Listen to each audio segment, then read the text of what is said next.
dok. Saya Dr. Nur Mukarrama akan tanya-tanya Ji supaya bisa tegakkan diagnosis penyakit tadi dek. Bisa Ji? Iya dok, bisa Ji. Oke dek, langsung saja di dek. Siapa nama tak? Ayu Rizka dok. Ayu Rizka. Berapa umur tak? 18 tahun nih dok. 18 tahun Di. Di mana alamat tak? Di Kesora dok. Di Sora. Apa pekerjaan tak dek? Nggak ada dok, masih mahasiswa kok. Masih mahasiswa Di. Sudah mati menikah? Belum Ki. Belum Di. Kenapa Ki kesini dek? Apa keluhan tak? Demam tak dok. Demam Ki berapa hari nih? Udah 3 hari nih dok. 2 hari nih Di. Ini demam tak terus menerus atau enggak Ji dek? Hilang timbul dok, apalagi kalau pagi hari. Oh, hilang timbul Di. Terutama di pagi hari. Ada sakit kepala tak dek? Iya dok. Ada Di. Berapa hari nih? Bersamaan dengan demam tuh dok. Bersamaan sama demam tak Di? Iya dok. Mendengung telinga tak? Nggak Ji dok. Enggak Ji Di. Bagaimana perasaan tak sekarang? Lemas Ki atau lesu Ki dek? Iya dok, lemas kak. Ini juga terasa badan. Oh lemas Ki Di. Oh ngilu badan tak Di? Iya dok. Ada batuk tak dek? Nggak ada Ji dok. Enggak ada Ji Di. Teratur dia makan tak? Enggak dok. Pahit kurasa leher tuh dok, jadi nggak nafsu makan. Oh pahit terasa leher tak Di? Jadi nafsu makan tak? Iya dok. Sudah mesti konsumsi obat dek? Belum Ki dok. Belum Ki Di. Ada riwayat penyakit dulu tak dek? Nggak ada Ji dok. Ada Di. Ada riwayat penyakit keluarga tak dek? Nggak ada Ji dok. Enggak ada Di juga Di. Ada riwayat alergi obat atau makanan tak dek? Nggak Ji dok. Enggak ada Di. Baik dek, saya akan cross check ulang mengenai informasi yang ada berikan. Kalau misalnya ada yang kurang bisa ditambahkan nih dek. Iya dok. Nama Ayu Rizka, umur 18 tahun, alamat Tosora, pekerjaan masih mahasiswa, belum menikah, keluhan demam sudah 3 hari, demamnya hilang timbul terutama di pagi hari, ada sakit kepala bersamaan dengan demam, telinga tidak mendengung, lemas dan badan terasa ngilu, tidak ada batuk, makanan tidak teratur karena lehernya terasa pahit sehingga nafsu makannya menurun, belum pernah mengonsumsi obat, tidak ada riwayat penyakit, tidak ada riwayat penyakit keluarga, dan tidak ada alergi obat ataupun alergi makanan. Betul tidak yang ku bilang? Iya dok, betul. Masih ada yang mau ditambahkan dek? Nggak ada Ji dok. Tidak ada nih Din. Baik dek, untuk melangkah ke tahap selanjutnya, saya akan melakukan pemeriksaan tanda-tanda vital dan juga pemeriksaan fisik untuk lebih menegakkan diagnosis pasti penyakit adek. Nah, setuju tidak? Iya dok, betul dok. Baik dek. Selanjutnya deh, saya akan melakukan pemeriksaan tanda-tanda vital dari adek ya, yang terdiri dari pemeriksaan tekanan darah, pemeriksaan nadi, pemeriksaan frekuensi pernafasan, dan juga pemeriksaan suhu tubuh adek. Bersedia aja tidak? Iya dok, bisa Ji. Baik deh, langsung saja yang pertama itu saya akan memeriksa suhu tubuh adek menggunakan termometer dek ya. Sebelum menggunakan, saya akan menibas-nibaskannya terlebih dahulu. Nah, setelah itu saya akan meletakkan termometer ini ke fossa axillaris adek. Adek di dek. Saya dijepit ya dek. Nah, kita akan menunggu selama 3-5 menit untuk mendapatkan hasil yang akurat ya dek. Iya dok. Nah, sembari kita menunggu hasilnya, saya akan melakukan pemeriksaan tekanan darah kepada adek. Iya dok. Saya akan menggunakan tensimeter dan juga stetoskop untuk memeriksa tekanan darah adek ya. Iya dok. Adek.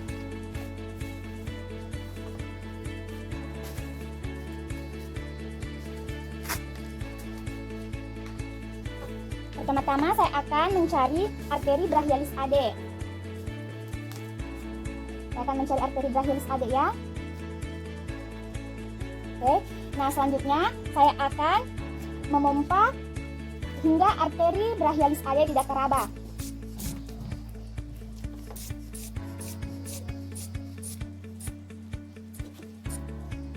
Oke.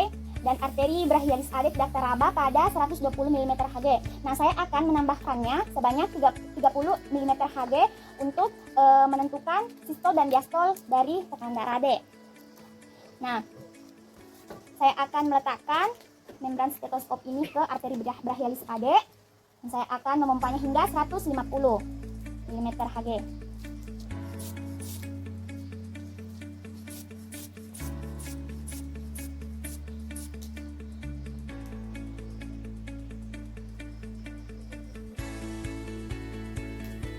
Jadi, saya sudah mendapatkan tekanan darah adek dan hasilnya itu 120/70.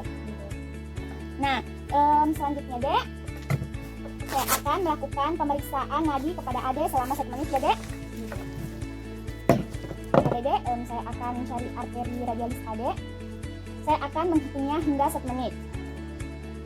Baik Ade, saya sudah selesai memeriksa denyut nadi Ade dan hasilnya itu 75 kali per menit. Nah, hasilnya itu normal ya Ade, karena normalnya denyut nadi itu antara 60 sampai 100 kali denyutan per menit. Nah, selanjutnya Ade saya akan memeriksa frekuensi nafas Ade. Saya akan mengamati frekuensi nafas Ade ya selama 1 menit.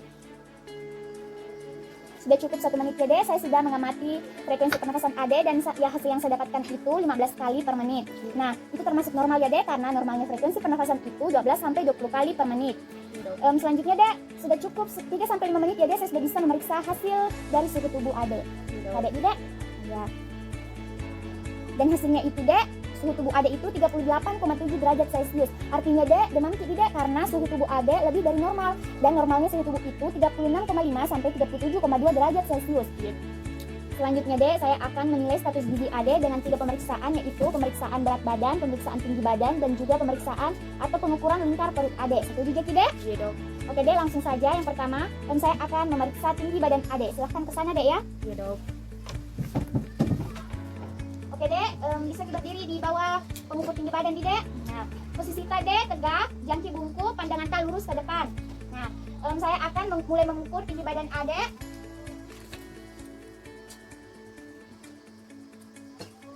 Oke. Saya sudah mengukur tinggi badan Ade dan tinggi badan Ade itu 157 cm. Nah, selanjutnya Dek, saya akan memeriksa berat badan Ade. Sebelum naik ke timbangan Dek, saya usahakan barang-barang Ade yang ada dalam saku dilepaskan ya Dek, supaya tidak mempengaruhi berat badan Ade. Oke, barangnya saya simpan di meja ya Dek. Iya dok. Nah, usahakan juga tidak memakai jaket dan juga berpakaian yang ringan. Nah, Ade sudah memenuhi kriteria ya Dek. Bisa naik ke timbangan Dek. Oke, posisi Dek tegak ya, jangkik tunduk, pandangan tak lurus ke depan. Saya akan melihat berat badan Ade. Baik Dek, saya sudah melihat berat badan Ade dan berat badan Ade adalah 54 kg. Iya dok. Oke Dek, bisa nanti turun dari timbangan.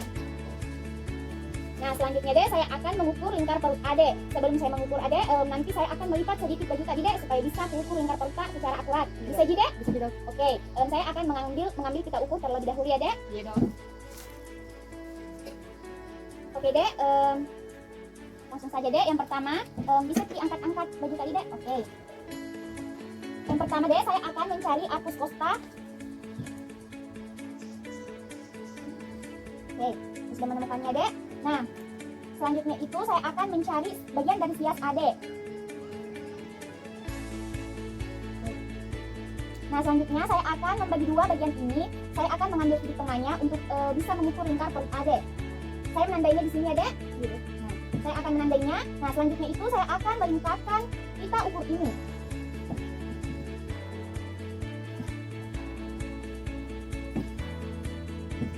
Oke. Saya sudah mendapatkan lingkar perut Ade dan hasilnya itu adalah 77 ya Dek. Artinya lingkar perut Ade itu normal ya Dek, karena nilai normal dari lingkar perut pada perempuan adalah di bawah 80. Nah, bisa tidak kembali ke tempat Ade.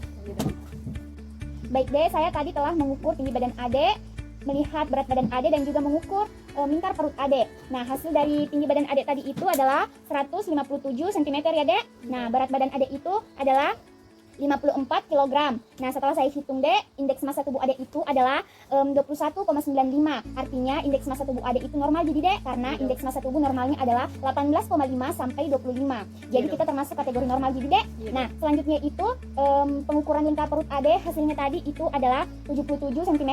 Hasilnya itu Dek normal jadi Dek, karena normalnya lingkar perut pada perempuan itu adalah di bawah 80. Jadi kita termasuk kategori normal jadi Dek. Iya dok. Selanjutnya Dek adalah saya akan melakukan pemeriksaan fisik melalui 4 langkah, yaitu inspeksi, palpasi, perkusi, dan juga auskultasi. Nah, setuju Dek tidak? Iya dok. Oke Dek. Baik Dek, yang pertama saya akan melakukan inspeksi pada bagian kepala dan juga wajah Ade. Yang pertama saya akan memeriksa bagian alis Ade, apakah ada keloncakan atau tidak ada. Oke ya Dek. Nah, selanjutnya saya akan memeriksa bagian mata Ade. Belum melihat ke atas tidak? Oke. Lihat bawah tidak? Oke. Nah, selanjutnya saya akan memeriksa bagian dari kuping Ade.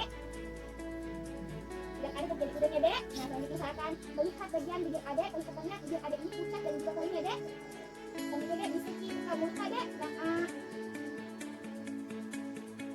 Oke Dek. Selanjutnya Dek, saya akan turun ke bagian leher Ade. Pertama saya akan melakukan inspeksi ya Dek. Saya akan melihat apakah ada kelainan. Oke. Dek. Selanjutnya saya akan melakukan palpasi. Sudah menarik tidak? Oke. Selanjutnya saya akan melakukan auskultasi ya Dek. Oke. Oke. Nah, selanjutnya Dek, saya akan turun ke bagian toraks Adek. Pertama saya akan melakukan inspeksi, saya akan melihat apakah ada kelainan. Tidak ada ya Dek. Nah, selanjutnya saya akan melakukan palpasi ya Dek dengan cara menekan-nekannya.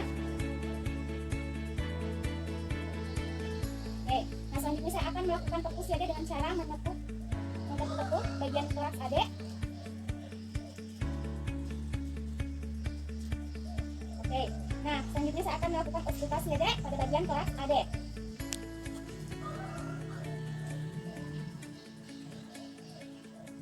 Oke, nah selanjutnya Dek, saya akan turun pada bagian abdomen Adek. Yang pertama Dek, saya akan melakukan inspeksi. Saya akan melihat apakah ada kelainan pada bagian abdomen Adek ataupun bekas operasi pada bagian abdomen Adek. Ada ya Dek? Nah selanjutnya saya akan melakukan auskultasi ya Dek.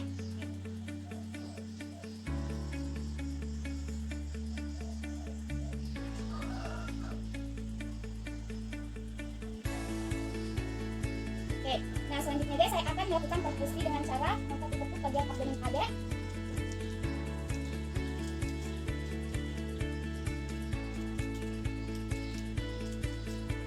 Nah, yang lalu saya akan melakukan palpasi ya Dek dengan cara menekan bagian abdomen Adek. Saya akan memperhatikan ekspresi Adek juga untuk melihat apakah ada rasa sakit saat saya menekan bagian dari abdomen Adek. Oh, ada merasakan nyeri ya? Oke, nah selanjutnya saya akan memeriksa bagian dari ekstremitas atas Adek. Saya akan menyamakannya dengan bagian kiri tangan Adek dan juga bagian kanan tangan Adek. Tidak ada terjadi kelainannya Dek. Oke, nah selanjutnya Dek, saya akan memeriksa bagian dari ekstremitas bawah Adek. Saya akan melihat apakah ada terjadi kelainan atau pembengkakan pada kaki Adek. Oke, tidak ada ya Dek. Baik Dek, setelah saya periksa hasil dari pemeriksaan fisik Adek, saat saya melakukan palpasi pada bagian toraks dan bagian abdomen, Adek merasakan nyeri ya Dek. Baik Dek. Selanjutnya itu Dek, saya akan menuliskan resep obat untuk Adek. Saya akan memberikan obat antipiretik dan juga vitaminnya Dek. Saya akan menuliskan resepnya. Jadi yang pertama itu saya akan menuliskan nomor resepnya. Nomor resepnya itu yaitu 007. Nah setelah itu saya akan menuliskan tanggalnya tanggal 24 Juli 2020. Nah setelah itu saya akan meresepkan obat antipiretik berupa obat paracetamol. Saya akan menuliskan dengan penulisan R garis miring. Saya akan memberikan obat paracetamol dalam bentuk tablet. Saya akan menuliskan tab 500 mg. Saya akan memberikannya sebanyak 10 butir. Saya menuliskan nomor 10 angka Romawi. Nah setelah itu saya akan menuliskan aturan pakainya dengan cara penulisan S 3DD 1 tab, artinya 3 kali sehari tiap kali minum 1 tablet. Dan setelah itu saya akan menuliskan PC itu setelah makan, dan saya tuliskan PRN. PRN itu jika perlu. Nah selanjutnya itu saya akan menggarisbawahinya dan akan saya paraf. Nah selanjutnya itu saya akan meresepkan obat yang kedua yaitu vitamin ya. Saya akan menuliskannya dengan penulisan E garis miring vitamin C. Saya akan memberikan vitamin C dalam bentuk tablet tab nomor 6 sebanyak 6 butir. Nah setelah itu saya akan menuliskan aturan pakainya S 2DD 1 tab, atau artinya 2 kali sehari tiap kali minum 1 tablet. Dan setelah itu saya akan tuliskan PC itu setelah makan, dan saya tuliskan PRN jika perlu. Nah setelah itu saya akan menggarisbawahinya lagi dan memarafnya. Setelah itu saya akan mengakhirinya dengan tanda sepertinya. Oke. Nah selanjutnya itu bagian bawah saya akan isi pro ini dengan nama pasien dengan ADA Yuriska. Setelah itu umurnya 18 tahun, alamatnya Tosora. Nah jadi saya akan menjelaskan bagian-bagian dari penulisan resep obat ini. Dimulai dari yang pertama itu bagian code-nya ini disebut bagian inscription.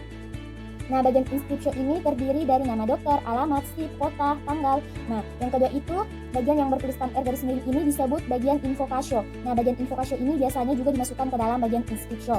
Nah, selanjutnya itu bagian yang bertuliskan paracetamol tab 50 mg nomor 10 ini disebut bagian prescription. Nah, bagian prescription ini terdiri dari nama obat, bentuk obat, dosis, bentuk kemasan ataupun jumlah obat. Nah, di bawah prescription itu dengan tulisan S3DD 1 tab PC PRN itu adalah bagian signatura. Nah, bagian signatura ini terdiri dari cara pemakaian, bahan sediaan obat, jumlah pemakaian per minum ataupun waktu minum.